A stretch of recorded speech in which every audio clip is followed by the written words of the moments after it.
Welcome to another edition of the SprintCarUnlimited.com podcast presented by Wicked Energy Gum, a fast-acting alternative to energy drinks, 5 times faster without filling up on liquids. I'm Jeremy Elliott, joined by Ryan Hand. Ryan, I got my name right. We did another take, and I couldn't even get my name right. That was a little bit better that time, I got to admit. And Bill said we got a smile.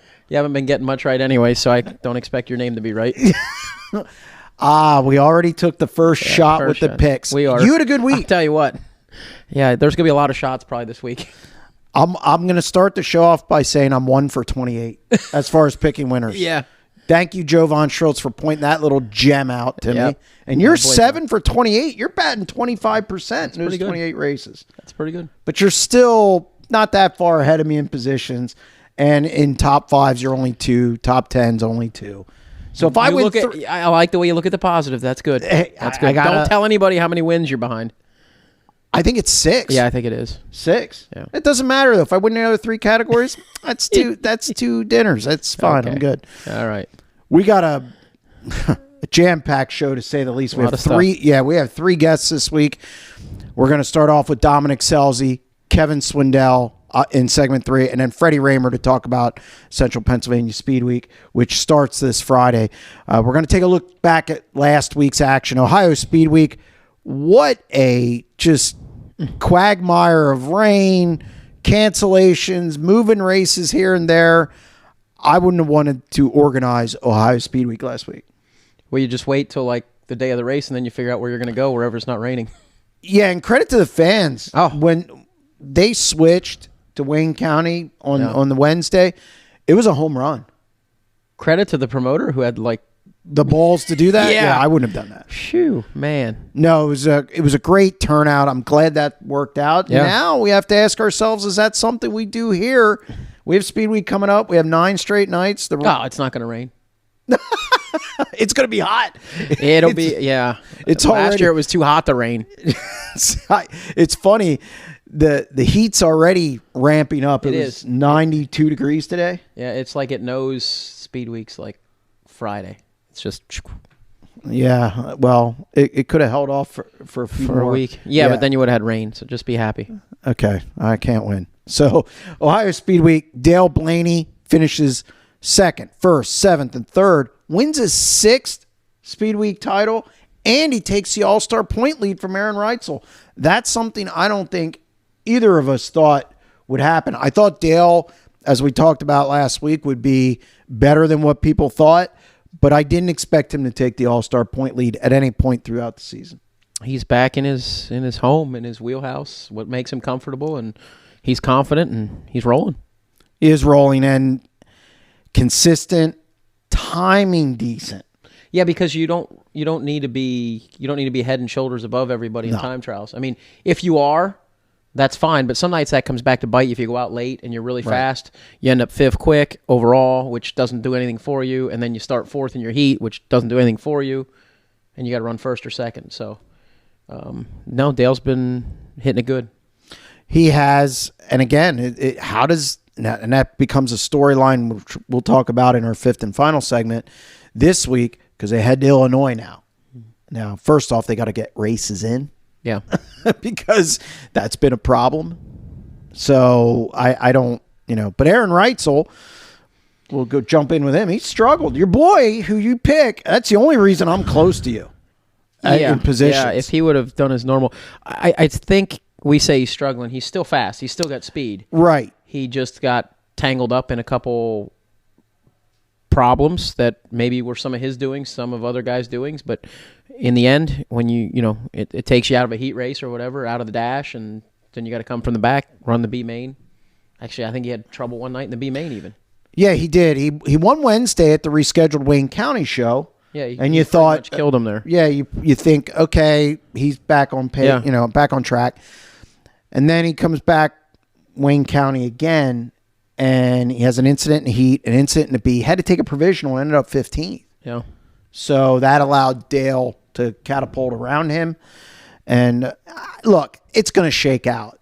Yeah. I think he had 9 wins last year. Yeah, he's still going to get his wins because he's still fast. He's fast at the beginning of the night. And I think this is why they ran the All-Stars, to try to figure out how to minimize mistakes. And it, it reared its head twice in one night. So we'll see what they come up with starting off next week. And I'm happy to talk about the next part of Ohio Speedweek. Buddy Kofoid. Yes. He took the finale at Wayne County, won $10,000, but it's how he did it. He was 1.4 seconds behind the leader with like 5 to go. He did it on the gas. He was he was wheeling it around the top. Yes. Gets a last lap pass on Parker Price Miller to take the win. He ended up third in Speedweek points, missing an A main.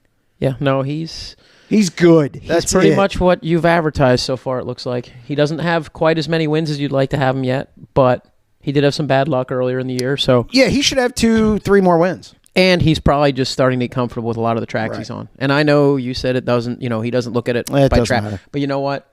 There's still something to be said about racing tracks multiple times. You will get better at them. Incidentally, I think he's finished 13 A mains, all of them top 10s. That's pretty good. So that's why I kind of say the track doesn't matter to him. Yeah. And I think you're going to see a lot more wins from Buddy Kofoid the rest of the year. Things get back to normal. I expect him to run Attica this week and do the normal Ohio thing. So it'll be interesting. Like, does he go to Knoxville? I think he's scheduled to run the Kings Royal Week. I'm interested to see, we talked last week about Aaron Reitzel running the Brad Doty Classic because he's so good there at Attica. Buddy Kofoid's also good there. Absolutely. So I'll be anxious to see how he performs. One of the kind of black marks on Ohio Speedweek is obviously Atomic Speedway and what happened there on Friday night. Yeah. With Brent Marvel went through the fence, around the fence, but he kind of went up on the concrete. Yeah, and then kind of flipped, and there wasn't a whole lot of top of the catch fence there, and he kind of catapulted through it and almost in the stands. It was almost honestly, he was in the stands. A guy got hurt, went to the hospital, and they canceled the rest of the program. There were several flips before Brenton's, and we're going to talk a lot about this in this show with Dominic Scelzi in segment 2 because he had some pretty strong comments for Stockton. Well, it's not, and we're not going to focus so much on the tracks themselves, but overall tracks. And Kevin Swindell is obviously going to talk about safety a lot. Freddie Rahmer, obviously Central Pennsylvania Speedweek. You're on the Sprint Car Council, so it's good to have you here as always. But we're going to hit on Atomic and some of the things that happen. And it should also be noted, Rob Hunter's nice gesture to have Maxim send Brent Marvel a car. Yeah. And it just goes to show you what kind of guy Rob Hunter is. It's pretty cool. It's the positive side of this whole thing. And obviously, Britton not getting hurt. The fan was hurt, but I actually did see maybe it was on Facebook or something. He said his back was broken in 4 spots or something. But it's not life-threatening. Right. No, he was actually. They said he was walking around his room or something. Yeah. So and he still loves racing. He had a sign, dirt racing forever. So yeah, and that's the positive side of this. But I think you and I would agree that some stuff needs to change. And I'm not picking on Atomic or any other track specific. It can happen anywhere. Can happen anywhere. Yeah. But we'll get into that in segment 2 and 3. Brad Sweet. We're ready to say Brad Sweet is title contender. Now you're ready to give it up. I'm not giving it up, but Brad Sweet wins at Beaver Dam. He has won 3 of the last 4 outlaw races. He is now 54 points over Donnie Schatz, and it should be noted, Donnie Schatz has not finished in the top 3 or on the podium in his last 6 World of Outlaw starts. Oh my God! This might be the sky's come on. Falling in. This has to be the biggest slump for him that you've seen, that he's not in the top 3 in 6 straight races. I would say normally you get something in his wheelhouse. Well, he kind of struggled in his wheelhouse, which is North Dakota and South Dakota. Anywhere up by his homeland there is usually a strong suit, but obviously he struggled. Yeah, so keep your eye on the World of Outlaws. They got rained out on Sunday, which is no shock, I guess. Yeah. Maybe God doesn't want you to race Sunday. I don't know what it is. But Robbie Price is the first Canadian to win the Dirt Cup out at Skagit Speedway. He's 21 years old. Wow. It was intense. Right? Justin Sanders came through the B and came up to like 10th, bailed me out Yeah, because I seen Haferteef was, I think I picked him, and he was starting 9th, and I'm like, okay, Justin's in the B, so I had to be pretty good tonight. But then it didn't seem like there wasn't a whole lot of movement. No, except for Justin. Yeah, Justin, yeah. But good race, good event. They go and they run the Brownfield Classic this week at Grays Harbor. Oh, okay. ASCS stays in the Northwest. So should be an interesting show. Danny Dietrich, it seems like we can't, he picks one off once a week. Yeah, he's up to 10 wins. He's up to double digits. We said a couple weeks ago, hey, is this guy win 20? Why wouldn't he? Honestly, I think the biggest shock of the weekend for me was that he didn't win Lincoln. He didn't. Yeah, and he didn't win. Honestly, and, it's not a shock when he wins right now. It's a shock when he kind of doesn't win from right there. Yeah, Freddie Rahmer got him at Lincoln, which we'll talk to Freddie about that, because Freddie has 6 wins. Danny Dietrich has 10. Brad Sweet has 6. Those are your top 3 in the country. Mm-hmm. So actually, Freddie looked really, really good at Lincoln. Right. He was operating. To beat Danny right now, you got to be operating. You got to be good. Yeah. It's plain and simple. Davey Franek, good weekend for the New Jersey 360 driver. People wonder why he's not running Selinsgrove. Well, he's trying to double up and run this Patriot Sprint Tour, Empire Super Sprint Tour, and maybe try and bag both titles. It's going to be hard to do. They have like 2 or 3 races that overlap. But he wins at Land of Legends on Saturday. Comes back Sunday at ESS race and wins the Cold Cup at Utica Rome. That's a $7,000 weekend. That's not bad for a 360 driver. That was 50 laps, too. Oh. Cold Cup, wow. 50 laps. That's a lot of dust in New York. Wow. So the Christmas card isn't coming from New York to you. Probably not. But you are correct. Selinsgrove Speedway, Kramer Cup, Ryan Smith kind of invades, starts on the knob, dominates the race. It's 2 360 wins. When does he win a 410 race? Does it happen during Speedweek? Hold the answer until our last segment. All right. Something for you to think about. I don't know. Teams, I think, struggle. They're struggling to get in the top 5 now. Bill McIntyre just told me he thinks Ryan Smith's going to win Speedweek. The time trial stuff is in his wheelhouse because he time trials well. Right. So we'll get rid of some of these regular point shows and see what he does with time trials. Well, it should be interesting. He'll definitely be one of the storylines of Speedweek. Some other quick 410 results. Dominic Scelzi wins at Ocean Speedway, the Pombo Sergeant. Sean Watts gets his first KWS win the next night at Stockton. So shout out to Sean Watts. River City's Jade Hastings gets another one. He has 2 this year. And then Port Royal, Jeff Miller, 305. He's got 2. Yeah, he's got 2. Former 305 driver, rookie season. He's got to be the front runner for National 410 Rookie of the Year.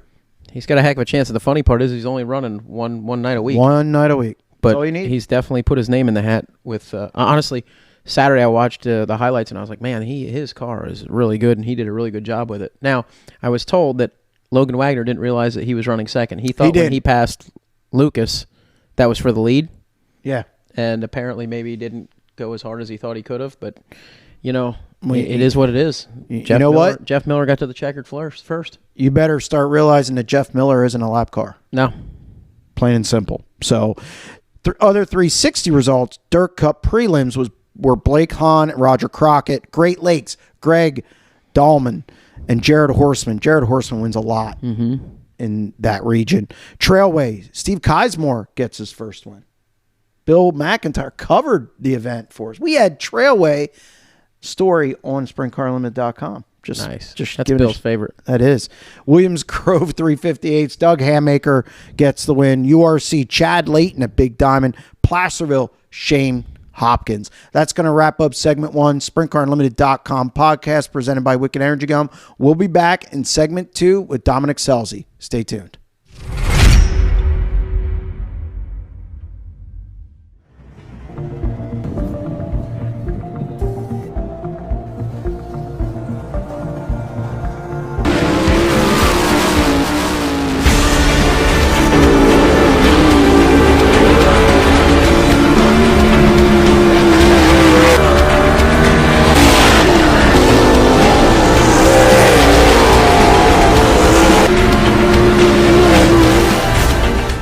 Welcome back to segment 2, SprintCarUnlimited.com podcast presented by Wicked Energy Gum. Joining us on the phone is Dominic Scelzi, who won last week at Ocean Speedway with Pombo Sargent and also finished in the top 5 the next night at Stockton. But he had some strong words for, I guess, the promoter at Stockton when they interviewed him. Dom, how you doing?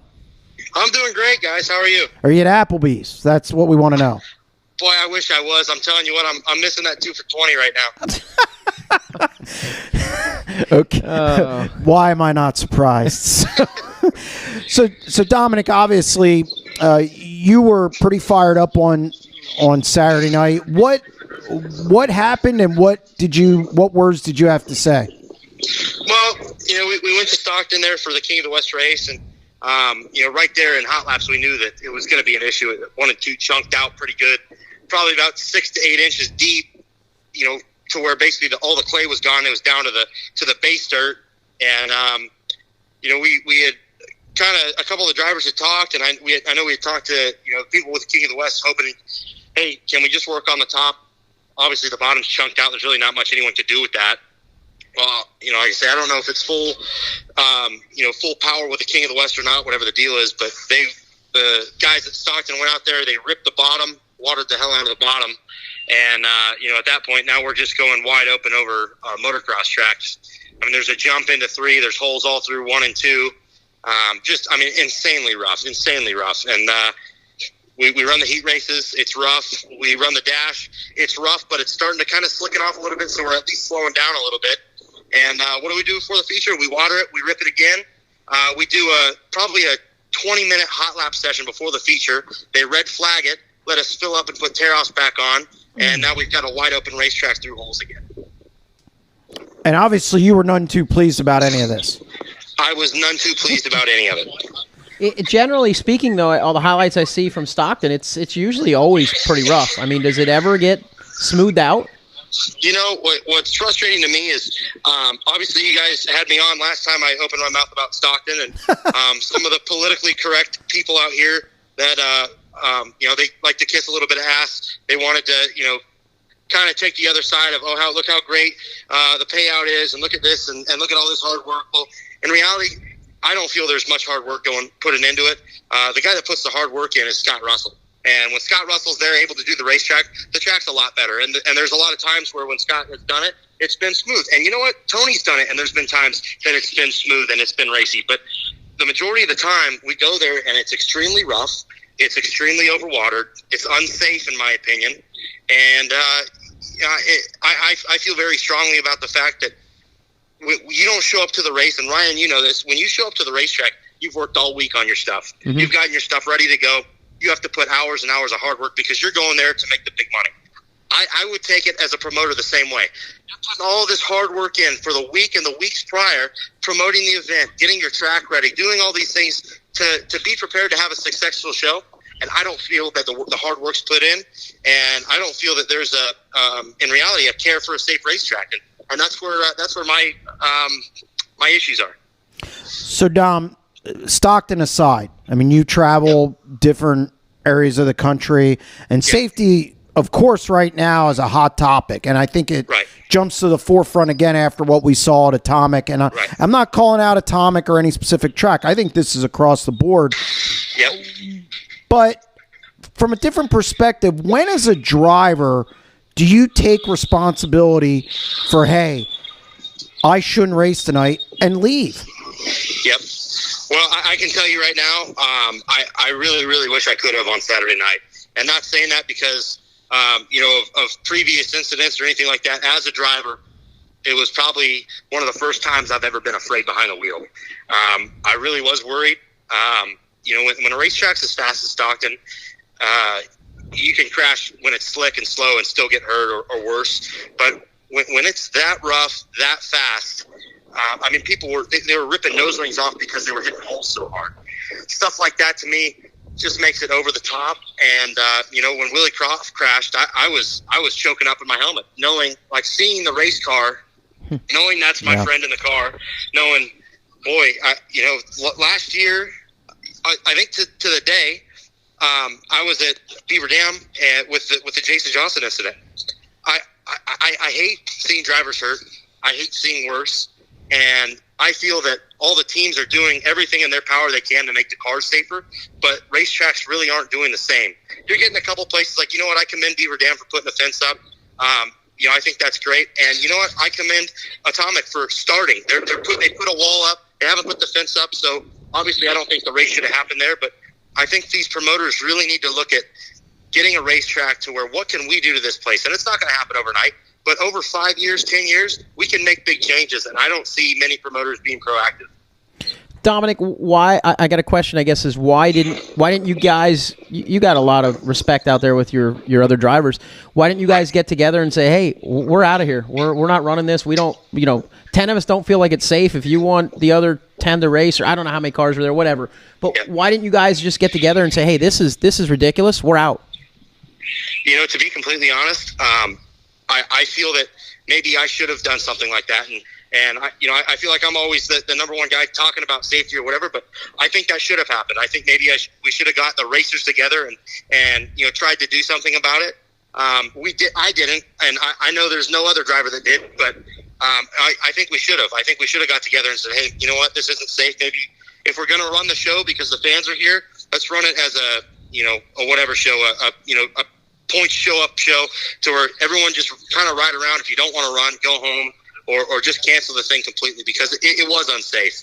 And, I think that's something that, I've asked the last couple of weeks to try and be on the board of the King of the West because I think that's important to have a driver council that says, you know what, guys, it's not worth it. It's not worth risking our lives or our equipment, for a race like that. And I think, by no means am I an older guy, but I feel like I have the mentality of a guy that's been doing it for 20, 30 years because I'm pretty bitter at sprint car racing with the people that we've lost in the last few years and the people that we've hurt. And, I just feel like there's not enough being done. And I agree. I think we should have got the racers together and said, you know what, hey, tonight's not the night. We need to second guess this and we need to rethink it because this isn't safe. And, we need to put our foot down. Dom, I've seen this. I've been in the pit area for a long time, been watching racing for 40 years. Trying to get a group of drivers to do something and pull in the same direction is very difficult. I'm sure, Ryan, you know as well how difficult that is. Why can't drivers band together and accomplish anything? Well, in my opinion, I think it's got a lot to do with greed. I think it's, well, hey, you know what? Them guys aren't running. Well, we're running. Like, we're not afraid of it. And I don't know why it's that way. It just seems when you talk to guys sometimes, this is a man's track or this, that, and the other. And I think we lose sight of, hey, you know what? These race cars, they don't have 24 inches of suspension. Like, we're not meant to hit triples. That's not what these things are. These things are meant for a smooth racetrack, and we're meant for side-by-side racing on a racetrack that allows it. When you start getting through holes, all these parts they're lightweight. They're, you can have parts break just from regular use, let alone hit holes at 100 some miles an hour. I feel these cars are just not built for it. And I think sometimes, whether it's in ignorance or whatever it is, I think some people, maybe they don't care. Maybe they don't think it can be them. But, I really don't know what it is. But it's annoying as hell to me because I feel like when we've got a racetrack that's unsafe, and you know what? It's not just Stockton. And I feel like I'm picking on Stockton, but that's not the case. I've said the same thing about Tulare. And, Tulare, they've worked really hard on their racetrack to get it right. But it's anywhere. You know what? It could be rain. It could be whatever reason. But if a racetrack's unsafe for whatever reason, whether it's a one-night thing or all the time, someone has to start putting their foot down and saying, hey, you know what? These conditions aren't right for our people because at the end of the day, NASCAR isn't going to race when there's pavement chunked up or if a wall's broken or stuff like that. They're just not going to do it, and neither should we. I think you've hit the nail on the head with the whole thing of maybe trying to take the bull by the horns out there in California as a representative for the drivers. I know, like, in the safety council, Darren Pittman is kind of the outlaw drivers guy that they lean on, and then Paul McMahon is for the All-Stars. And I feel like, maybe, even if it doesn't have anything to do with the safety council, just a group for out there, like, I'm sure there were more. If you felt this strongly about it, there had to be other guys that felt as strongly or more strongly than you. No, I agree 100% because talking to the drivers that I talked to, every single one of them felt the same exact way, and they were upset about it as well. I do think for the King of the West series, and I've talked about it, and it's part of the reason why I want to get on the board, I think that we don't have enough power as a series when we go to these races. A lot of times we show up, hey, this is when you guys are running, hey, this is that. I feel as the premier quote unquote series of California. Same thing with the SCCT. When they go to a race, hey, you know what, guys? This is how we run our program. This is what we expect out of your facility. This is what we expect out of your racetrack. This is what we expect out of your officials. Your safety crews, they need to be here. Your safety crews, they also need to be trained to where they know how to set up, take out a methanol fire, or if a guy's upside down, how do we get him out? How do we roll him over? All these things that I think we're lacking, but places like Tulare do a great job. Then you go to other places, not so much of a good job.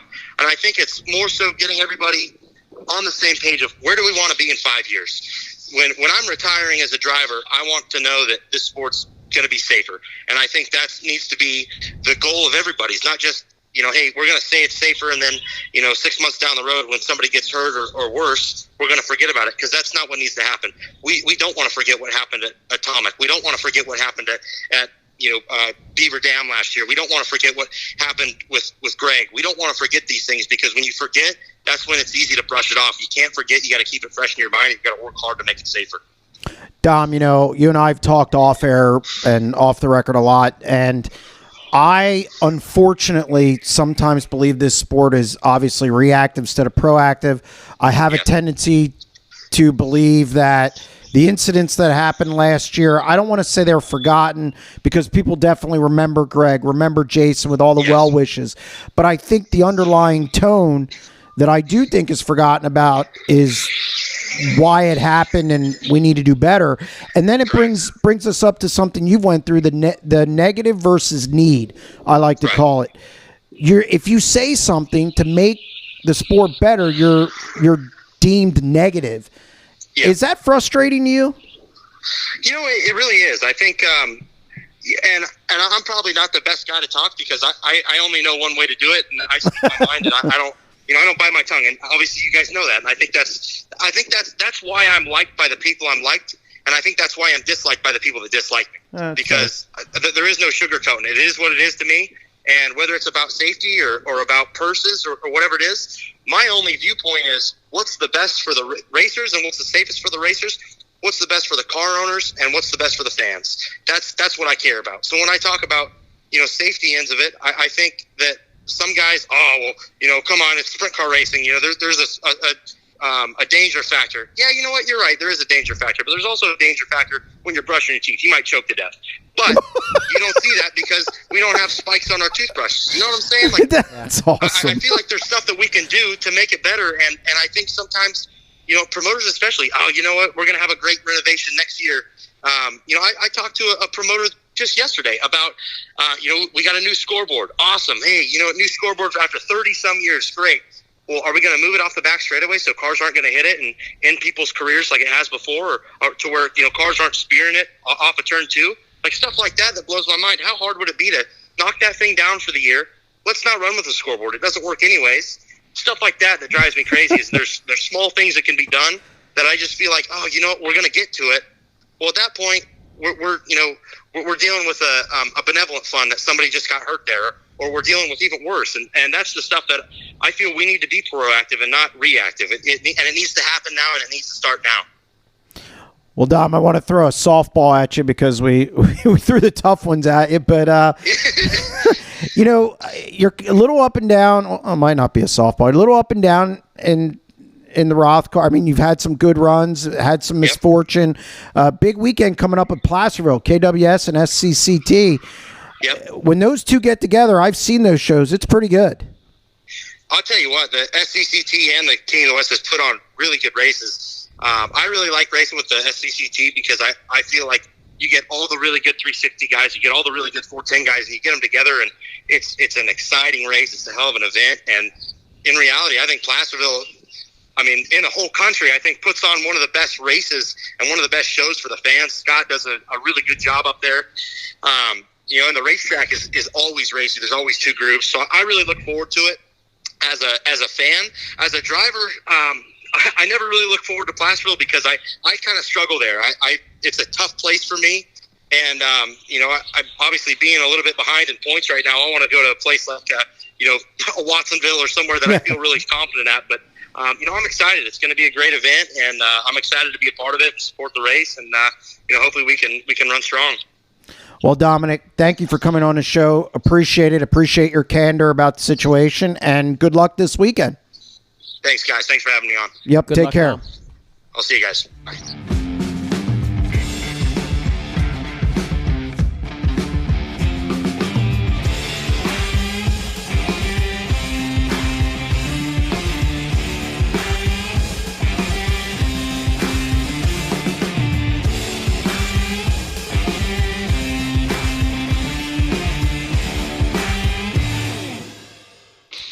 Welcome back to segment 3, SprintCarUnlimited.com podcast presented by Wicked Energy Gum. Joining us on the phone is Kevin Swindell, who, Ryan, I think is a guy that should probably be on the council, in my opinion. But obviously, we're going to be talking about safety with Kevin. Kevin, how you doing? I'm good. Thanks for having me. No problem. Our pleasure. Obviously, safety is a hot topic. Everything that happened with Atomic, you guys were going to go, then decided not to go. What all happened there, and how did that kind of work out for you guys? For me, we've been to Atomic probably more than almost anywhere I think we've been as a car owner. So I've kind of experienced it from that, and then even the year I got hurt, I'd run there a couple times, and I'd always thought turn 3 was hairy, but it never scared me that bad. Like it kind of was a thing where you made a conscious decision to get close to it or not. You know what I mean? And not saying that's the right way to go about it, but I don't think it was terrible. And I think it was one of those things where they just had one big event, cause a ride, and then they thought they had to fix it. But I'd been in contact with them, here and there, and obviously Atomic had tried to stay pretty transparent about what they were doing. And, I talked to them in like May about, what was actually going to happen with the wall and fencing and gate and this and that. So, I really didn't even think about it until like Thursday or whatever last week. And I thought to myself, like, I wonder what they did with the wall, so we got to looking and just, I wasn't a fan of how they had it. So I reached out and tried to talk it through, and, I got this and that, but ultimately we just decided that the way everything was structured, I just didn't like it, for me and just for the position Bell was in. It's just, it was an unneeded risk, I thought. Well, and obviously I led in by saying, you've been on every side of everything. You obviously, being the son of your dad doesn't hurt, but you're an accomplished driver. Now you're an accomplished owner. Has anybody ever reached out to you to be on a council or to maybe seek your counsel over some of the changes in the sport or anything like that?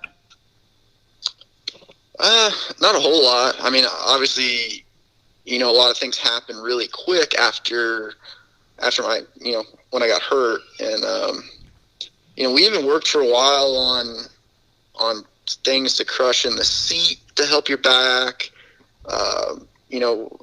I was never directly, related to any of this stuff, obviously, because I was still, going through all this stuff in the hospital when they were doing it. But, for me, there were some positives that were found, along the way. And I think it's just, it's one of those things where it was going to cost some money and people were going to have to change things. And it just, it kind of faded away in a sense. But, nobody's really reached out a whole lot. Obviously, Tony called me Friday morning from Atomic, and we kind of tried to talk through what was happening and what they were going to do in the future. And they had some okay plans, but it just never was what, they kind of said they were going to do.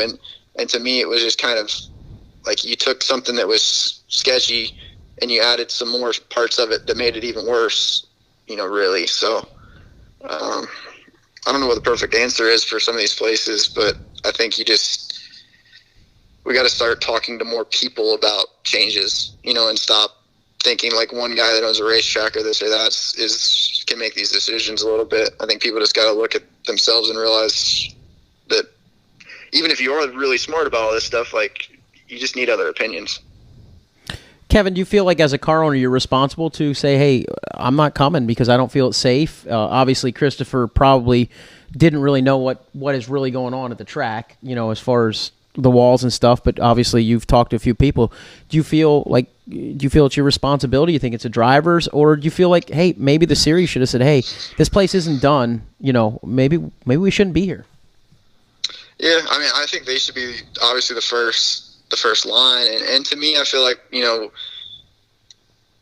an extent, I mean, you go to all these places every year almost, and there's very rarely that we add a whole lot of new places on the schedule that nobody's ever been to. So it really shouldn't be that hard to scout these places and just make sure that simple things work, during the winter and get things fixed. But I just think as a group overall, so at some point we got to put our foot down and say, you're just not going to race if it's not going to be any better. And until somebody really does it, I don't think it's going to change a lot.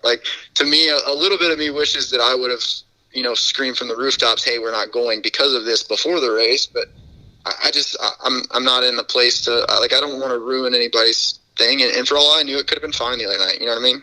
Mm-hmm. Well, Kevin, this brings up something I've been talking about a lot lately, which is negative versus need. Yep. If you say something that the sport needs, and you're really trying to support the sport by saying, hey, we can fix this, you're kind of labeled as negative.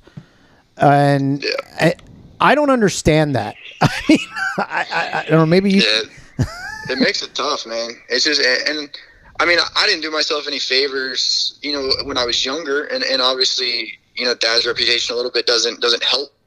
I had to kind of, I guess, rebuild over these last, couple of years of my image and just trying to grow up and things I needed to do.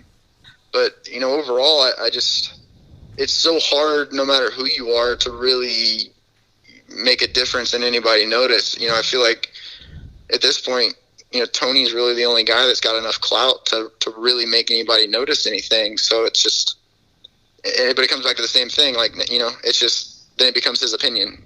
And not saying his is bad, but it's just, it kind of comes back to one person.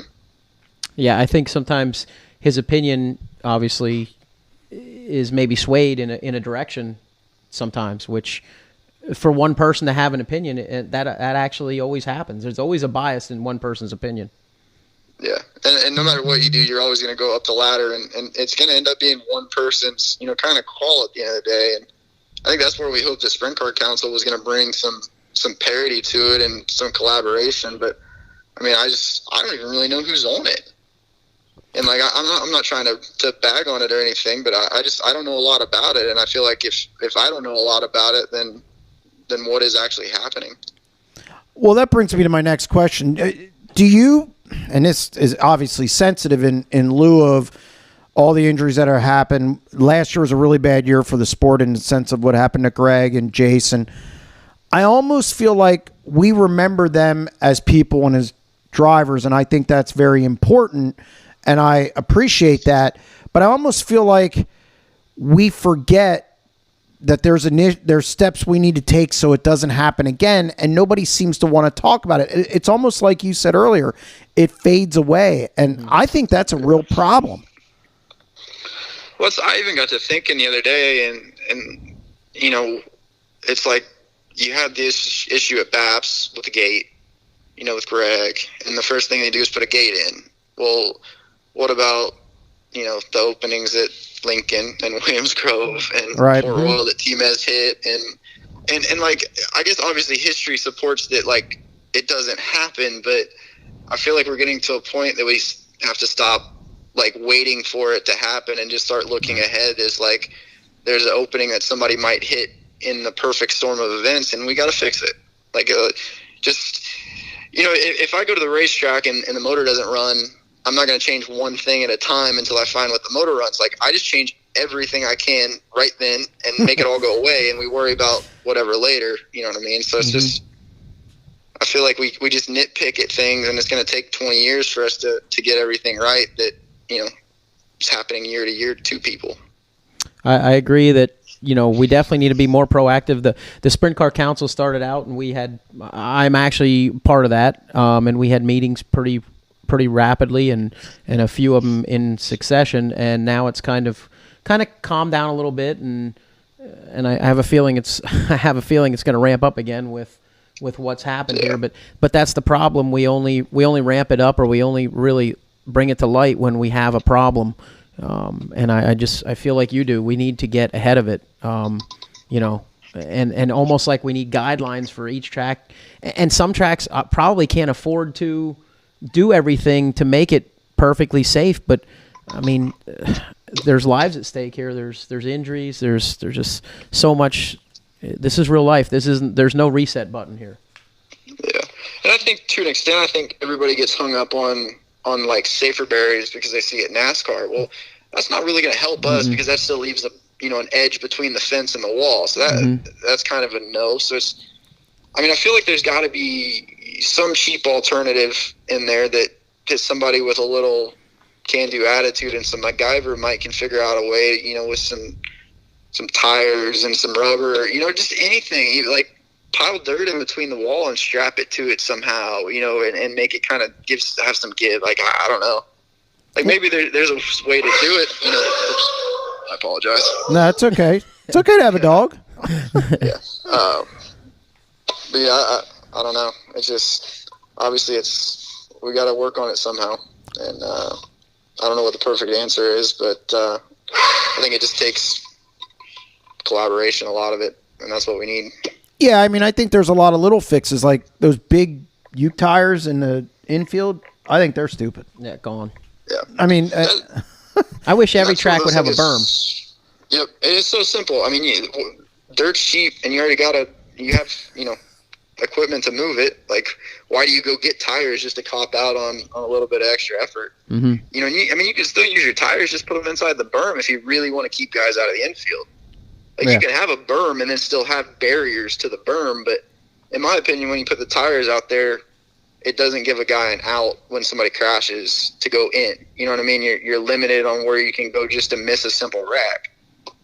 So it's just, I don't know. I've been ragging on the tractor tires for like 4 or 5 years now, and it doesn't really gain a lot of traction. And I don't know. It just that seems so simple. Like, that's not walls and fences and buying stuff. It's just like, why can't we just make that happen? Like, that feels like a rule that the Outlaws or somebody could put in immediately and just say we're not going to go to racetracks with infield tires figured out. And a track's not going to not have a race because they got to build a dirt berm. Yeah, how hard? I just that seems most every track has a grader or some kind of equipment that they could do something with. Yeah. I think if they can build it at Chili Bowl, you can build it anywhere. And that's a good point. Do you feel racetracks aren't held responsible? Whereas, let's face it, there's been standards put in place for race teams, the bars and tethers and everything. And I'm not saying that doesn't or that shouldn't have happened. I'm just saying, do you think there needs to be more standards for racetracks, and also have somebody certify the track as a place to race, whether it be from a series or maybe the council? Yeah, no, I think there's easily something that could go in place to just go check those places. Half of it you can see from pictures if you just make the effort. Everything I did about Atomic was just off of Facebook videos they had posted and images, and I just dug around until I found angles that told me what I wanted to see. So it shouldn't be complicated, to do. And like you said, it's, and it was the first thing I said the other day when they were kind of, I got we can't fix everything. Well, it's like, if I show up with one safety bar or one tether missing, I don't get to race. Mm-hmm. So at some point, maybe we really need to hold these tracks to, even if it's not a gold standard, let's get a bronze one in there. You know what I mean? No, that's a good point. Somewhere. That's a good point. Let's face it. We do have in other sports and other areas of life a bronze, silver, gold standard. No, I think that's a very good idea. See, you should be on the council. Honestly, what I truly believe is I think until the drivers say, hey, we're not coming. We're not racing until it's just like, I really believe, and I wanted to say this to Dominic, you guys, well, obviously you were a driver, so you know what I'm saying. The drivers need to get together and just have a drivers union and say, hey, we go there, and if half of us say we're not racing, we're not racing. It's not safe enough. We're out. And the Sprint Car Council is made up of some drivers, but it's tracks in there. It's series. It's a lot of other stuff. But when it comes down to it, the drivers are the ones that are really risking their lives and their bodies more than anybody. And I think when you guys say, hey, we're not racing here, then the show can't go on. Yeah. And I will say, like, I've, over the last, year or so, like, I've reached out to hire people in, deals and mention things about racetracks. And the normal answer that I get is just, well, somebody will bring it up in the driver's meeting or something like that. Like, it's usually just if there's a problem when we get there, we'll look into it. And I think that's kind of the flaw in the system right now. It's just everything is on we get there at noon, day of the race, and we do what we can, maybe, when we get there, and that's kind of it. Yeah, it's too late to fix it. Yeah, it's almost like, hey, we'll get to it later. It's almost like my 6-year-old who I had this week. I tell her to do something, and I come back 5 minutes later, it's not done. I have to tell her again. We're not indicting, I don't think, Atomic. You said you love Atomic. Yeah, for sure. It's just, this is across the board. Mm-hmm. If you're in charge, like, what do you think the next step is in regards to safety in sprint car racing? I've said even before the Berry Bar thing happened that I felt like it was more the tracks. You know what I mean? It's just, the cars aren't that different than they were, 20 years ago. And we added Hans and better seats and knee guards and better belts, and they sit in better positions and inserts and all this stuff. And given the cars are faster, but really the only variable that we're not changing is the tracks. You know what I mean? It's just like we get faster and the tracks get a little bit scarier, but the tracks always just kind of stay the same. And I think our biggest battle is nostalgia. I think there's so many people hung up on the way it was and that it was supposed to be scary and you're supposed to be risking dying every time you get in the car. And, like, you know what I mean? There's so many people that probably were going, don't mess with Atomic. It's supposed to be sketchy getting into 3. Like, that's the allure of Atomic. But I don't know. I think we just got to look back, and we're battling this new age of kids too that, everything is a bomb or a big super slider, and everybody wants to pound the cushion. Like, it's not like it used to be. So, I mean, when you figure half the cars are even pushing the limit, more than they used to probably at the racetrack a lot of times, you're going to have this stuff. Mm-hmm. It's just the culture of it right now, I think, especially with the youth movement and everything. Well, I definitely believe, there should be things in place where you have, a wide spectrum of old, new, demographic, whatever, however you want to say it, to kind of make these decisions. And hopefully there's some changes. Hopefully, I feel, let's face it, I heard nothing about Atomic after Buddy Kofoid made a last lap pass at Wayne County. Yeah. It's almost like, you said it perfectly. Why do things fade away in this sport? Yeah, everything just gets, when I really thought about it, it really was, wild to think that happened literally right there at Babs. Everything made such a big deal, over Greg. Everybody's having memorial races at these racetracks, and we still have open gates. Like, it just, it feels wrong. Like, somebody sent me a picture from Riverside, actually, the other night, and said, here's a sand barrel in front of the gate opening, protecting it. And it was literally a memorial race for, I forget who exactly it was. It was Greg. It was Greg, yeah. Oh, no, this was like Riverside. It was somebody's memorial race the other night, I think. And like, I'm pretty sure that they had literally hit an opening is why, is what happened in them in a race car. We're running memorial races at places that have the same issues. And it seems just, I don't know. It just seems like you should see it. Well, I'm hoping the problem gets taken care of. I want to thank you for coming on the show. Hopefully you get some calls in a positive way to ask your input on this stuff, because I agree with you. I think it should be input from across the board. It shouldn't be one person. So, again, thank you for coming on the show. We appreciate it, and I'll be in touch with you probably in the coming weeks about some other stuff. Yeah, no, I appreciate it. And I just kind of want to just say again that, all this is nothing I'm trying to do is about being negative or having anything against these racetracks or anything. Like, I grew up at a lot of these places, and especially Williams Grove and such, and like, a lot of it means a lot to me. So it's just wanting to see these places get it right and not want to see my friends get hurt. And, so hopefully anything that comes out of this, nobody takes it negatively. I agree. Well said. Well said. Mm-hmm. Kevin, thank you very much, and we'll talk to you in the future. Yep, appreciate it, guys. Thank you.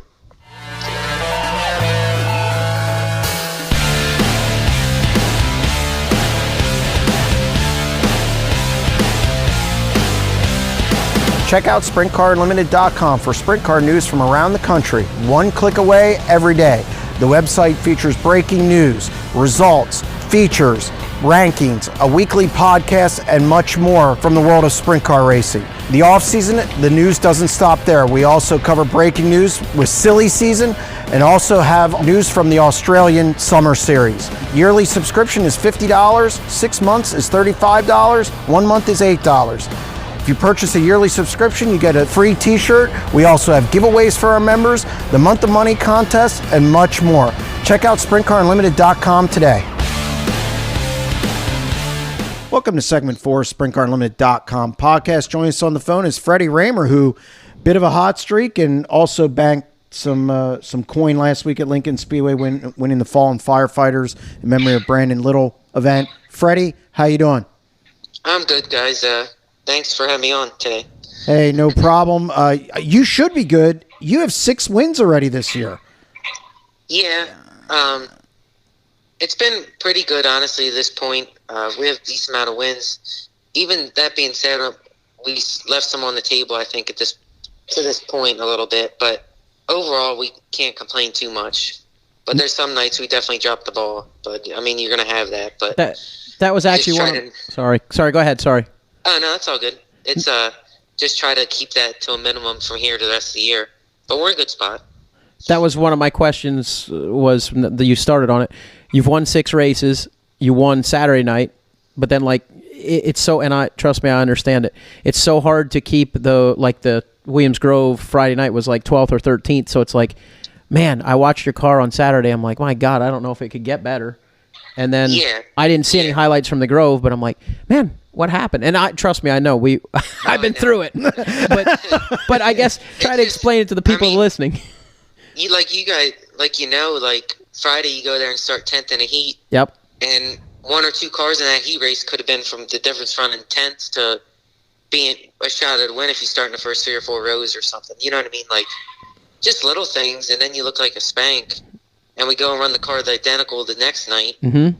And just do everything right and do a good job driving and whatever, and you look like, you look pretty good, No, you look real good.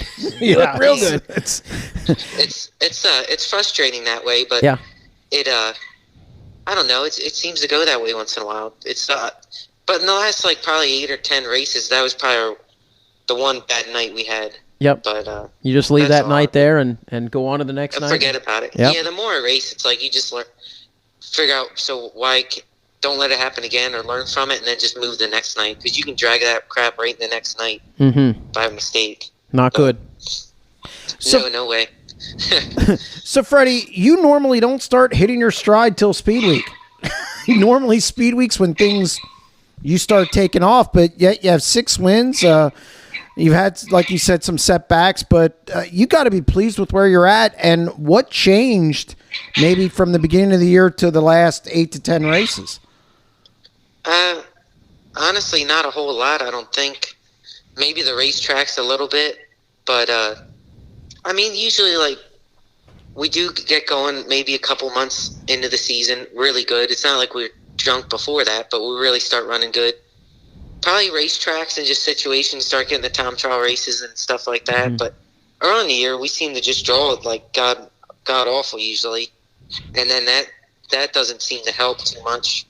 Not trying to make an excuse or something, but no, you draw like shit. I don't know. You draw. You draw like shit. No, you do. You might tend to, but no, I don't know. We've been one of the fastest cars in Lincoln all year, and then we go to that Outlaw show, and we're terrible. And I found out why the next week for what we had going on. But just nights like that, and then it's just, I don't know. It makes it look like you changed something you were doing, but Ryan knows probably too. You do the same thing. It's not like you weren't working hard before or doing whatever, but it just seems to everything starts going together kind of deal. But do you have the rainouts, the lack of kind of racing in a row? You think has that changed your program at all? That definitely hurts you. Not that we did test a little bit the Grove this. I forget the hell it was, maybe a month or 6 weeks ago. And some of the things you learn there, you think you can apply to racing, and you get going down a path and to try to get better for maybe time trialing or by yourself, and you get yourself messed up. So we basically just got away from all that, went back to what we were doing with my dad and Stevie and me a lot of the time, and nothing trick, and just went back to that. And it's pretty, it's pretty much it's in the hunt most of the night. Sure. So I don't know. Just the rain out sucked though, because you'd race like one night a week, and then if something didn't go right or you're off a little bit, you kind of dwell on it. Yeah. Or you're kind of stuck. You think about it. Once you get racing more, it's just easier because you can go. You just get in your routine. It's just a whole lot easier. That's why I can't wait to get started on Friday. Well, get to racing in. Speaking of Speedweek, you've really got to be stoked this year. You have 6 wins already, and Speedweek's usually when you get even faster yet. So how much are you looking forward to this? Pretty much, honestly. I mean, the more experience you get, the better chance I feel like we have at them races. And really, all the tracks we go to, I think we have a really good shot at them. If we do the whole night, which we will, we're capable of doing. And I mean, I love it. Like, you get to go to Grandview, Sealands Grove. Yep. You get to change it up, too, and it's all back-to-back, and I'm really looking forward to hopefully the weather holds out, and it's not like Ohio Speed Week, but we'll see, I guess. Well, it could be 95 and humid all week like last year. Oh, God. That was rough. Oh, Dad's show on Sunday was 100-some degrees. Yeah. And you'd be hard-pressed to come and watch a race for that. When you consider, I don't know. So hopefully nothing like that. No doubt. Speedweek's kind of grueling. You mentioned 9 straight races, different tracks. The car wash, people forget that. Mm-hmm. What is the most grueling part of it, and do you plan to also work your regular job during it? No, I'm actually took off this year. Okay. I think last year the whole year you like took 2 or 3 days. What's that? I said you took off the whole year? That's good. Yeah, they understand. No, took off next week, work till Friday like normal, and then that'll make it so much easier. And I don't know, the tough part is maybe just not sleeping and you eat dinner at like 2 in the morning or 1 in the morning, then you get back up. But if everything goes fairly smooth, you do get some time to relax there. Even if you just sit down for a second after lunch, after you get things ready for the next night. Honestly, it's not too bad for me, but it's a lot for my dad and the guys that help me, because it's tough. Till the end of it, you're pretty tired. I know that. Even if everything like the year we won it with Dad and ran really well with Stevie, even if you run really well, it's tough. It's a tough deal. Mm-hmm. It wears you out till the end of it. Now, Freddie, obviously, your shop's kind of located not on the beaten path of Central PA. You're down closer to Grandview. Can you give everybody kind of an idea of your logistics, like how you guys are going to run this show? Like you're not going to sleep at home every night, obviously. No. Well, usually we go to Friday, like a normal weekend. We go to the Grove and then Lincoln, whatever, or Port, whatever it's going to be. We stay up right by the Grove, the Ross Moen exit there, usually at Hampton. But like this speed week, what Dad's thinking, and it might be the best, we might stay there the whole night, the whole time from Friday to the following week. Yep. And we might not even come home. Usually we'll come home, say like we run Monday at Lincoln, we'll drive home after Lincoln, get ready for Grandview at our house, wash at the shop, all that stuff, and then run Grandview and stay overnight at our house. And typically we go to Hagerstown, so then we leave fairly early to go there, because that's 3 hours from here. No. But I'm thinking this year, what Dad's talking about, we might just like run Lincoln, and it's usually nice because Grandview, that's like right in the middle. You can get ready and then leave. But this year, I think we're gonna come home after Monday and then go out, race Grandview, and then head back out from there. But we'll see. It depends on how things are going, and if we need to come back here for some reason, we can always change it around. Yeah, I think people don't understand how much logistics and how much travel, especially for obviously for your deal, because it's nice. Honestly, it's nice to get back to your shop. People don't understand how hot it is in the parking lots, or if it rains. What do you do in the park? How do you work on your car in the parking lot? Because yeah, and just to get to your shock dyno and maybe check your ride heights and stuff. Yep. It's just nice to be home sometimes. Yep. And if we got to come home and usually after Grandview, your short track motors are you could take a motor out of the trailer and switch things around. Mm-hmm. You know how it is. Yep. So we say that, but I would say I would like to come home after Grandview, but you got to play it by ear. We'll see.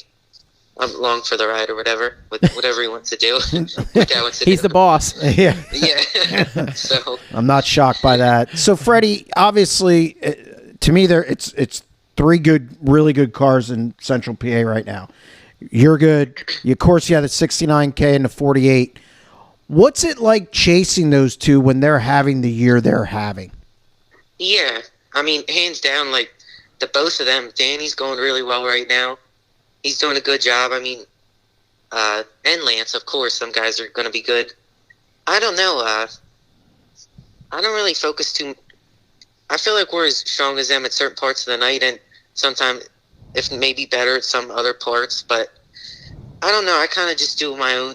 We kind of try to do our own thing and not look at what they're doing, possibly with their car to be fast, or I'm not sure what to say to that. Just do our own deal, really, and just and just a lot of it's situations too. It come down to where you go out in time trials, and if they, I don't know, I'm sure it's the same format as it was before, but for Speed Week, depending on what the pill draw is, if you start behind them guys or whatever, but when you go there, you got to beat one. With a handful or 5 or 10 guys, right, and the main 2 or 3 that you got to watch all night. Yep. But I would say that's the main thing you look at myself. Are you gonna? I mean, like Saturday in the heat race at Lincoln, Danny wasn't going to transfer for the redraw, and he did a good job, and he got by the guy for third. That was the difference from starting 13th to the pole. Right. I watch that stuff. I mean, I watch what he's doing if I'm not racing against him, things like that. Mm-hmm. But that's about it. I don't know. That's all I think. Just do our deal, really, I guess. I don't get too worked up about it. No, I sometimes wonder in the pit area if you have a pulse. You don't seem to get rattled unless something bad happens. No, I do. Sometimes I act stupid like a kid or whatever. It might not look like it, but you lose your composure a little bit, and it might affect me once in a while, but not. Usually, I'm pretty good about it, I would say, I guess. Well, you recognize it. That's the first step. So I still act like that. So right. Freddie, I think some of the reason that maybe you don't worry about these guys so much as maybe people think is because you've always had to work on the cars, and you're worried and focused more on the racetrack itself, and what you can do to make yourself better rather than hey, Lance is out there and he's really fast. Well, yeah, exactly. Because for years you've worked on your dad's cars. That's the best thing, the best description. Just go and race the track. Yep. And we've been around long enough, and I've been around long enough to know what the lap times are for the Grove, wherever. Kind of do our program, and it just seems to work out. You don't worry about what they're doing or too much. Just go and race the racetrack. Kind of if you're playing golf, whatever, go and play the course and don't worry about it. I mean, if you're fast, it don't matter who's there. I mean, if you get beat, you get beat or whatever. But I used to worry about who showed up more. But the more you race, you get a little more confidence, and you just go, and if you do your best, and if it ain't good enough, you just come back the next night or something. That's all, really. Mm-hmm. Speaking of confidence, I hear there might be a trip in August somewhere, maybe this year. Oh yeah, we're gonna start. We're gonna go to Knoxville as of right now. Well, awesome. We're going either way, but we got to start running there. Yep. I mean, it's part of the deal. So it's the biggest race in our type of cars. So you got to. I'm actually looking forward to them. Honestly, I've been there with Dad and Stevie, and all. Been there a bunch with. Yep. And it's just cool, really. I mean, you got to start learning. So I'm looking forward to that trip. depending on what happens, we'd like to go the Sunday before, even if you go and just warm up in time trial and see where you're at, before the preliminary night. I would agree. I don't think you can get enough. You can't get enough laps there. No. And you got to start somewhere. We go this year. It can be, you know how it is. It can be several years just to where you get to the point where you're pretty close in the hunt, or whatever you want to say, to get qualified and everything else. But I'm looking forward to that. Cool. But I don't know. What are you guys seeing for thinking for Speed Week or whatever? I think it's crazy. It seems like the big shows are bigger than ever around here, but the normal shows right now are just a little bit behind, crowd wise and all that kinds of stuff. Yeah, I think we're in a sport now that really hinges on big events. I think big events always do well. You know, obviously, unless there's some type of weather. Yeah, but and I think it's driven by stars. I've always believed that. I think Speed Week will be good. People want to know who's coming in.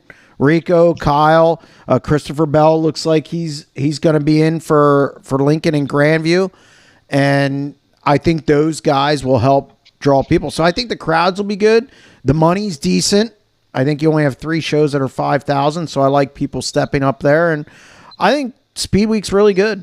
I thought Speed Week was excellent last year. I thought the competition, the races were really good. I would expect the same thing again this year.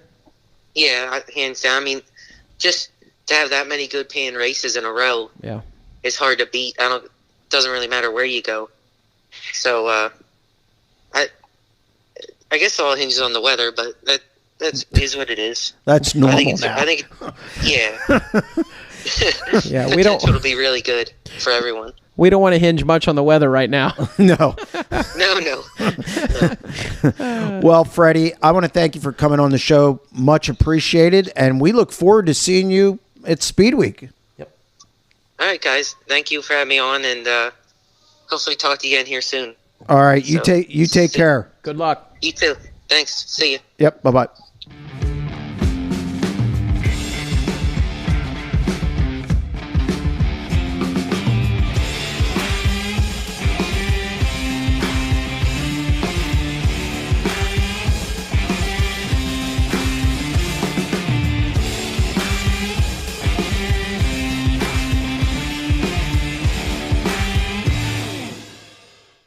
Welcome back to segment 5, SprintCarUnlimited.com podcast. 3 good interviews today. Excellent. It was a good day. Yeah, it was definitely a good day. One of our best days, I would argue. And then here comes the segment that I just would rather pass over. Why's that? Okay. Well, it's because you're up 20-14 in wins. Wow. It's a beatdown. I'm 1 for 28. Hey, that's not a good batting Donnie average. Schatz has not been on the podium 3 times. You're 1 for 28. I'm the Donnie Schatz of picking, and I'm struggling. You got Reitzel's not leading the All-Star points. Donnie's not leading the Outlaw points, and you're getting your ass kicked here. That's 3. I mean, it might hail. Yeah. Might snow in July. They might drive right off the edge of the ocean into an abyss. Top 5s, you're up 51-49. Yep. Top 10s, you're up 70-68. Mm-hmm. So I'm in the ballpark, and you're 29 positions ahead of me, which I'm not. That's nothing because we've done 89 races. Yeah, plus we've been as high as 56 and probably as low. You were as... down 56. I was down 40-some. Yeah, so that definitely fluctuates. But the wins.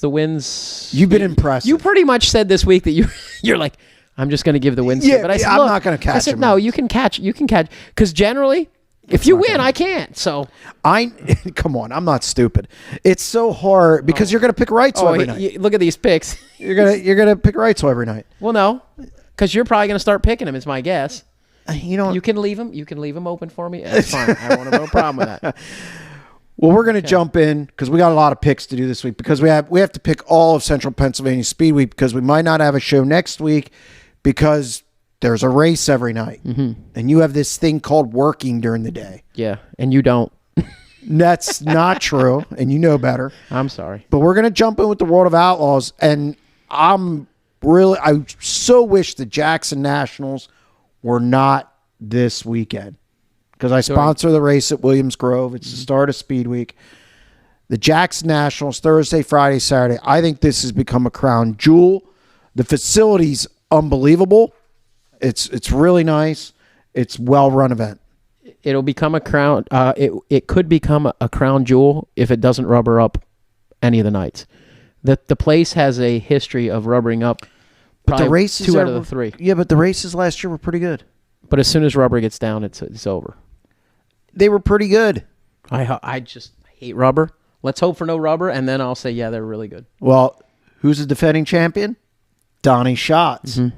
So $41,000 on the line Saturday night. I think, again, premier facility, crown jewel. They have like a parade coming into town the night before this thing kicks off. It's an event. It's a big event. I'm actually trying to find somebody to cover the event for me for SprintCarUnlimited.com.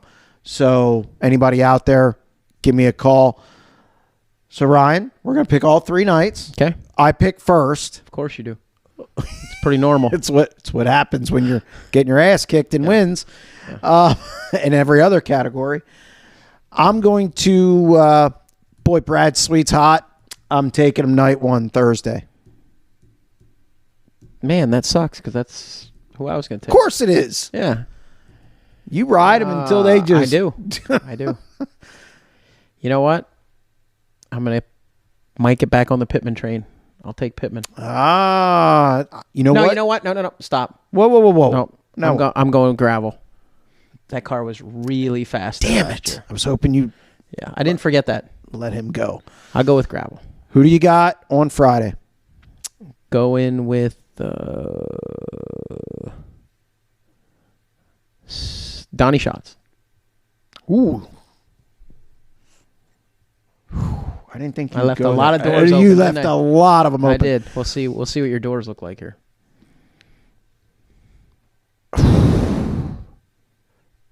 Wow. I didn't expect that. I'm going to jot these down while we're... Yeah.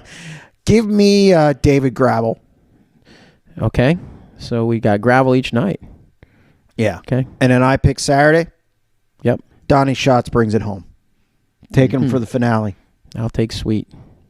Good pick. All-Star Circuit of Champions. Swing through Illinois, Jacksonville Speedway, dirt oval at Route 66. I think we got a Reitzel versus Blaney deal now. Oh, it's sure shaping up that way. I mean, it seems to me like everybody else is very inconsistent. It's either hit or miss. You got Eliason, who can be really fast, and then he can run 10th. Right. Brock's kind of the same way. McMahon's probably not as... He's consistent still. He hasn't been good this year, but though. he hasn't been as good. Like last year, he was a consistent top 5 car, maybe top 3 car every night. Now he's this year he's probably 7th, 8th, 6th, somewhere around in there. Yep. Consistently, but not challenging for wins. So I think it really leaves the door open. I mean, when Reitzel does have a bad night, it's kind of a crapshoot for who's going to have a good one. Yeah, and I think you mentioned Corey Eliason. It's feast or famine there. Mm-hmm. I think when he's fast, he can compete with anyone. But I think that's possibly a young team. They're definitely young. They are. And they don't have a lot of notes on places. That's true. You know, and I think that if they can stay together, they'll be able to clean that up in the future. I think so, and hopefully that does stay together. We got to pick both events. Yep. You pick. Yep, go ahead. Well, you pick first. Yep, Aaron Reitzel. Stunned. Shocked, aren't you? Do I have to pick anyone? You want the field? Is that what you're asking for or what? Yeah, can I have the field? No, because that's the only way you're going to catch up. In Illinois, the question becomes who's going. Yeah, because you could have like a Justin Pack, a guy like that. MOA, IRA guys filtering in there. It's Illinois. Does Brian Brown make an appearance there? Brian Brown will be at Jackson National. That's true. I'm sorry. Yeah, I forgot. And you didn't pick him. No, I did not. Although he runs well there. Yeah. I'm going to go with, because I think this is Aaron Reitzel's weekend. So I'm taking him for Route 66. I'm telling you now, you're not getting him. I'm not getting him. Question becomes who goes out to Illinois? Does Tim Schaefer even go? I doubt it. Yeah, you know what? Tim Schaefer probably has options. He could do that. Yeah, he could come anything. in here. I'm gonna go out on a limb and I'm going to take Corey Eliason. Okay. He's overdue. And then I'm going to take Reitzel at Route 66. All right. Now you're in the position of trying to take somebody. I'll take Blaney. Yeah, I mean... Well, I just... Route 66 seems like it... I think that rubbers a lot. I think last year it rubbered pretty quick. So yeah, you've said that. Hopefully Blaney gets in a good spot and can hold them off.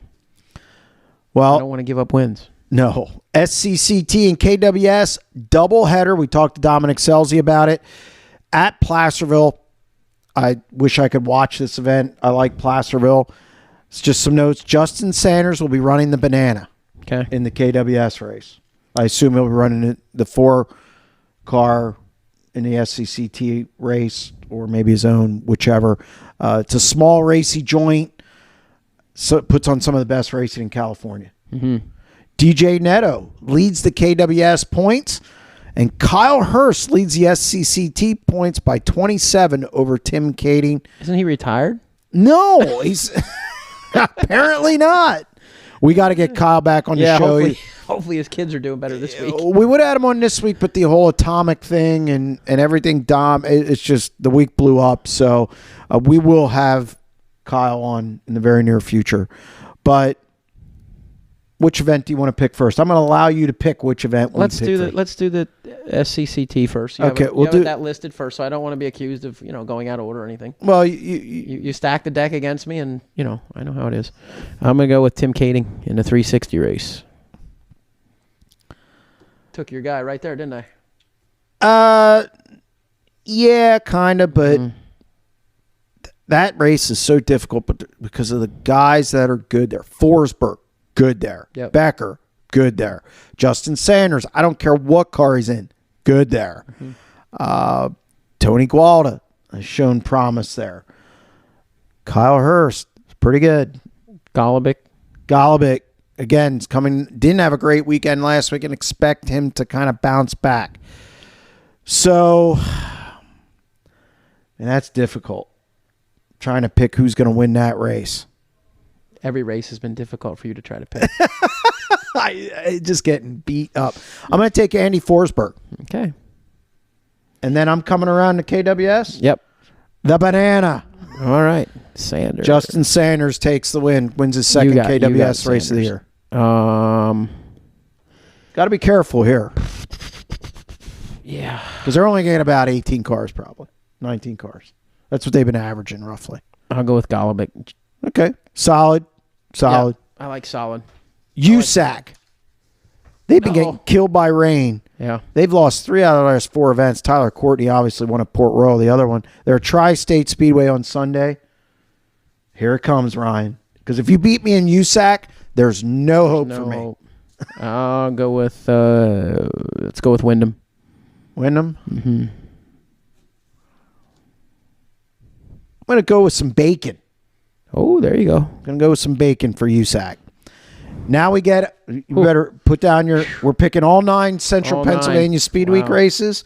So you better start numbering your events. Look, there's a lot of storylines here. Obviously, the stretch goes Williams Grove, Lincoln for the Kevin Gobrecht Memorial. Then Sealands Grove in that Sunday slot, I think it's a big story this year because do they have more cars, more fans? People aren't worn out. I like them in that Sunday slot. Lincoln on Monday. Then we go to Grandview for $10,000 to win. Credit to Thunder on the Hill and Bob Miller really stepping up the program this year. I think that's great. They do a great job down there. Those shows are really entertaining. Bob's shows always paid $10,000 back in the day. Yeah. He was one of the first guys to really, but he would hit home runs there. I mean, that place was standing room only for sprint car shows when he first did it. I expect nothing less this time around. On Wednesday, Port Royal, July 4th, Thursday, Hagerstown Speedway, then Williams Grove for the Mitch Smith Memorial, which pays $12,000 this year, and then back to Port Royal to close it up on a Saturday. I love the fact that this is ending on a Saturday. Oh, and I'm not even working a race car. It just makes sense. Yeah. Honestly, there's still too many races, but it's better. They drop one. So how many would you like to see? I would like to see it back the way it used to be, where like you had Williams Grove has 2. Port and Lincoln alternate. Monday off. Yep. And then I'd like Paps on it. Yeah, I wouldn't mind that. I'm not sure. Hagerstown is hit and miss. Hagerstown it never, as a looking out in the stands, it never looks like it's a good enough spectator field to cover the purse, but they do it every year, so apparently it must be. Only three of the shows pay $5,000 to win. It's the first race at Williams Grove, which is sponsored by SprintCarUnlimited.com. Sealands Grove on Sunday and Hagerstown on Thursday. Grandview is paying $10,000. Williams Grove $12,000. The rest are $7,000. Always see an uptick in purse for these things, especially for the winner's share. It's great. I mean, I wish they could all put up more, but I mean, I think it's awesome that they have as many good paying shows as they do. You wish you were racing. Yeah, this is a good week to capitalize. I mean, if you're going good, you can make some money. You wish you were still on a crew chiefing. No, not at all. Not right now. Fred Rahmer leads in titles and wins. He has 30. Mm-hmm. Obviously, Greg Hodnett was the defending champion. Said that he will not be racing, obviously, this week, but put some pressure on Ryan Smith. Yeah. Because this was a week that Greg kind of always excelled. That car always did well. Although, you guys found a way. We found a way to lose a lot of them. It was probably, that's why you're sitting here. Yeah, it is. No. No, it's why I don't have any hair. I have to say something because I'm losing in the pick, so I have to pick on your weakness, okay. Whatever it is. It is what it is. But, no, this is always a special week, and I like it. I think the crowds are good. I wish the weather was a little less humid. Yeah, but we'll take anything besides rain at this point, honestly. That's true. It could be 100 degrees every day, and it'd be better than rain. And obviously, we've done our homework on who's going to race where. Christopher Bell. Yeah. Christopher Bell will race on Monday and Tuesday at Lincoln and Grandview. Mm-hmm. I expect Kyle Larson to be at Lincoln, Grandview, and Port Royal. It won't be at Sealands Grove. No, he won't be able to. So I'm thinking those three races. So we got to be careful. Lance Deweese, maybe here, maybe there. You got the call on that. Yeah. So it'll be interesting to see.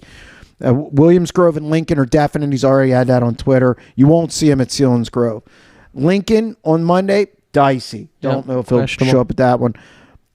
Grandview, maybe. That would be awesome if he showed up there. Yep, he's really good there. Port Royal, obviously. Hagerstown, maybe, which surprises me. They always go well down there. Then Williams Grove, Port Royal. So you could see him 6 shows. And our producer said that Ryan Smith is going to win Speedweek. The points. Yeah, but his logic was stupid.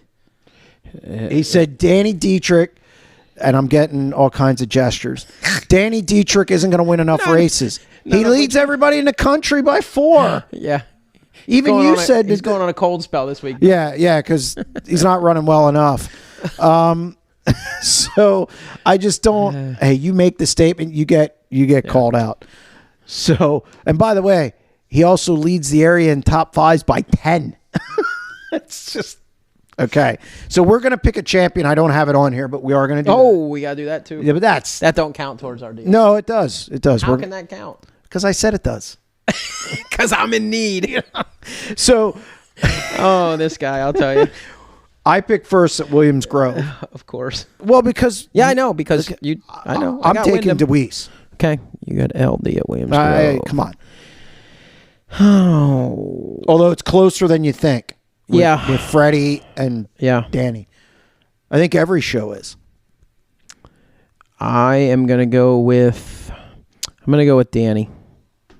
Can't wait to see who picks the first upset. Because I really had Freddie in mind there, but they said Danny was really good last Friday.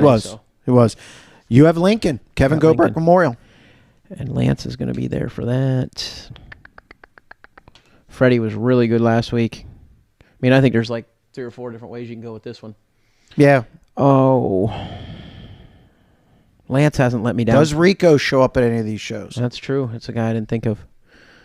Throwing a fly in the ointment.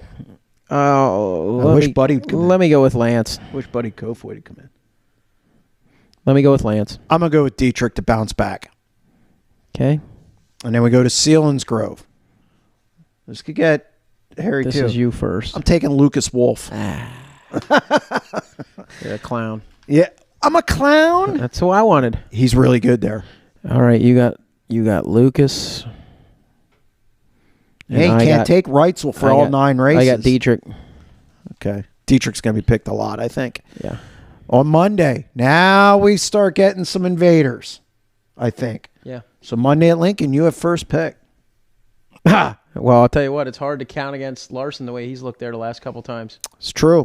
And Although Bell Alan there. Crimes didn't look bad. Yeah, he almost ran him down there. Yeah. Let's go with Kyle Larson. You wanted him so badly. Look at you. You're an ass. You're so mad. I did want to. I'm going to go Christopher Bell. I'm going to counter with a NASCAR guy. And then I get Grandview. Mm-hmm. I'm going to take Lance DeWeese. Because you knew I wanted him. Yeah, I do know you wanted him. I already asked that question. And obviously, the rule is if he's not there, I get to pick somebody else. But go ahead. I'm okay with that. Well, I'll take Kyle Larson then. Ooh. Because he's won like the last... 3 out of his last 4 races he's won. No, there at Grandview. Oh, yeah. But he was... The only reason... Wait a second, though. Ryan Smith should have beat him. Beat him the 1 year. And you guys were close. We were close. And it rubbered up. And we crashed with him early in the 1 year. Yeah. So, yeah, I mean... But I just feel like... I don't... I think that's not necessarily he was the fastest car. Okay, so. well, let me do this. If LD ain't there, who you got? Because that's a maybe. No, I get it. Then we don't have to go through all the Joe's emails.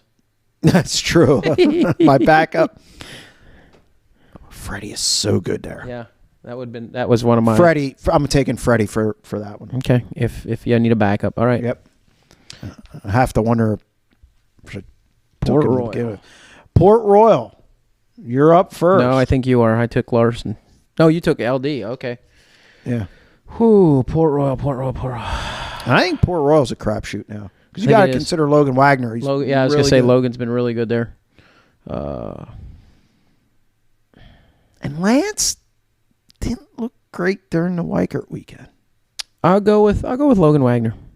Okay. I'm going to take Lance. Okay. And then Hagerstown. Lance is a maybe on that, right? Yeah. I'll go with Lance. Yeah, but I pick first. Oh, you do? Go ahead. Killing me. I'm taking Lance. Okay. I don't know that Dietrich's extraordinary there. It's not extraordinary, but top 5. I mean, he's running the top 5. Go with Dietrich. Okay, now I need a backup. Yep. I think Ryan Smith can win down there. I do. Okay. But I'm going to go with... Oh, that's not who I'm going with, I don't think. And you went with who? I went Danny. You went Danny, so I can't take Danny. Freddie's good there. I'll take Freddie. Somewhere there's going to be an upset. Oh, I agree. We have this. Okay, now we go to Williams Grove. For $12,000. For $12,000. Yep. Who do you got? Well, LD. Yeah, I'm gonna take Danny for that. Okay, and then we wind it up at Port Royal Speedway. Our last pick of the day. Mm-hmm. Man, your pick first.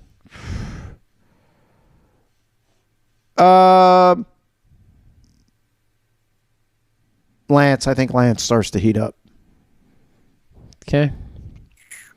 Well, I already took Logan Wagner once. Can I take him twice? He did win both nights of the Twin 20s. He had a really good chance at winning both nights of the Weikert race. Yeah, he did. And he's passing cars there. And they're not going to run a ton of races, so they're going to be pretty fresh. Yep. Talking yourself into it. Yeah, I am. I love it. Better not let me down. Taking Logan Wagner? Yep. LW, it could be Lucas Wolf.